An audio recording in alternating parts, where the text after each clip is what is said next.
Hey, everybody. Hope you're doing well. Hope you're having a great week. Happy Thursday. We're almost there.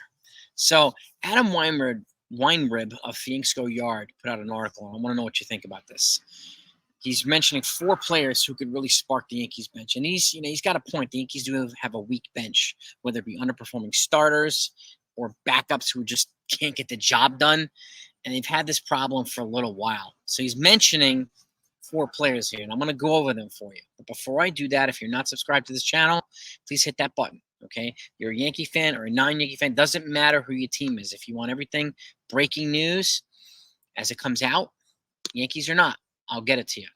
I'll take care of that for you. And if you do hit the subscribe button, not only I thank you, actually you hit the notification bell as well. That way you're in on stuff as it comes out. You're one of the first people to get the inside scoop, and I want to make sure that you get that. So I thank you for that. Now, let's get to these guys, and I want to know what you think. Load up the comments, okay? First up is veteran Elvis Andrews, okay? Now, he's 35. He's a little older. He's former number 1 pick in the draft. And, former number 1 prospect in baseball, I should say. And this guy's, he's got good defense, and he can spark the offense from the bench. And his arm isn't as strong, but this is the type of guy that could take their young kids like Anthony Volpe and Oswald Peraza and a few of them under his wing and groom them and develop them and give them a little bit of cushion so that they can continue to grow while you have a veteran here who can provide some versatility. And he'll come a hell of a lot cheaper than a Jeimer Candelario and some of these other players as well. So it's just a thought, but it's just actually a pretty credible, a decent option here for the Yankees bench. So I like when they have some guys who have versatility and athleticism who can still provide some value for this team. So again, the Yankees unfortunately haven't had this in a while. Next up, Brian Anderson, okay? He's an infield and an outfielder, so he's got the positional versatility, kind of a hybrid utility guy, okay? He was in Milwaukee. He had a hot start. He's kind of cooled off a little bit, but again, this isn't one of these super flashy guys, but he puts together some credible offense, some credible defense. He's productive across the board. He's got pretty good contact skills. And another one who, is similar to Elvis Andrews and similar to the other guys, that they don't need to play every single day to be productive. Okay, they can play a couple times here, a couple times there, a couple days, a day off, and have a couple days, whatever it might be. And they'll still come off the bat and off the bench and provide some kind of spark. And can you think about the last time the Yankees have had that? It's been a while. We're talking about Shane Spencer, Ricky Leday, and some of these other folks. Like even the Rougned Odor, not sexy, but he came through and with a lot of clutch hits for the Yankees, despite not being a regular starter. So can't mention a lot because the Yankees haven't had many. So he's another good option here as well, and he can he can pop an occasional home run here and there. And again, he's on the plus WAR side, not the negative WAR side. So that's always nice to have on a bench player. So even if it's not flashy, it's 0.4, something like that. So it's nothing crazy, but he's got infield and outfield versatility. So he can provide cushion in a way that, let's just say Oswaldo Cabrera is still not finding his groove or his rhythm again at the major leagues, and he's playing winter ball. He's another guy who can kind of fill his spot, that can give guys like DJ LeMahieu, Anthony Rizzo, and some of the outfielders a little bit of rest. And it's all depending on what the Yankees do this offseason, but these are great complementary players for some of the bigger signings that we feel that the Yankees need to make. So Brian Anderson's number 2. Number 3 on this list. Yes, the Moose, Mike Mustakis. Not Mike Mussina, Mike Mustakis, an infielder with some pop. He's been at the Royals, been at the Reds. He's shown some pop, and he's also a pretty solid defender. He's in his older 30s, okay, 35. But again, he's also a very, very good, solid veteran who can help mentor some of the young kids.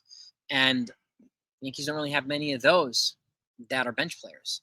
So we've had bench players who are kind of struggling, either rookies or basically hanging on for dear life. You guys that can provide value occasionally when they're on the bench.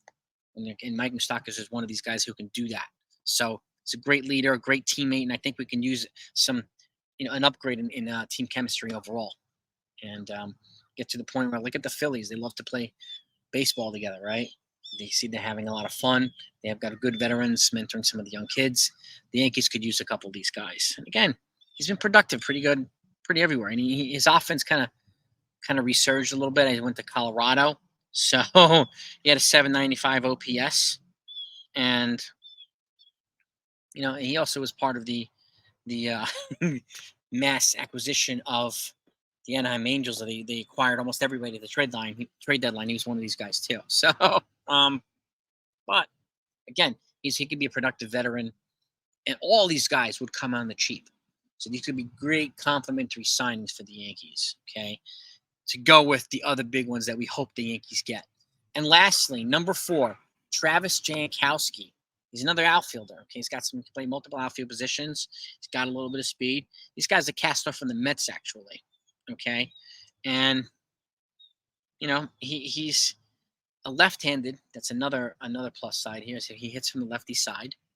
And he's got a 1.4 WAR. So a lot of it's defensively, which is good because the Yankees can use upgrades in defense in a lot of areas, particularly the outfield. So, and again, 266 batting average with a 90 OPS and 278 at-bats. So he's 32 years old, and don't be surprised if he gets a 1 or 2 year deal. But this guy could be another valuable bench piece. So something that hopefully the Yankees will consider. But these 4 guys right here, I think, are great options for the Yankees, you know, to consider. And I like Adam Weinrib's list here. Adam WEINRIB.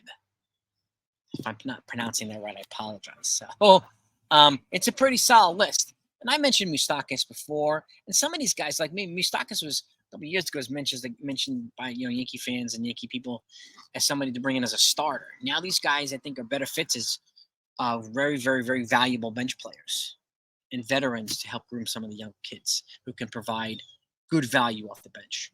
But let me know what you think. I like this list, okay? And looking at the free agents that are available, I mean, with the exception of the bigger starters that we're hoping that they get, who else can fill in the need? Because I have a feeling the Yankees are going to non-tender almost every arbitration player this year. So those guys like Franchy and McKinney and Bowers, and I think all of them are going to be gone, and they're going to need to be replaced.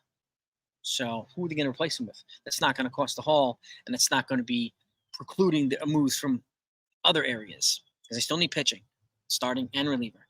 And there's a lot of relievers on the market as well the Yankees can acquire too. So the Yankees can be creative this offseason. I'm not saying that I agree with him that the Yankees need to get all 4 of them, but maybe 1 or 2 of these guys would be a good fit on this team. But let me know what you think. Load up the comments. Let's talk about it. Have a great day, gang. Talk to you next time.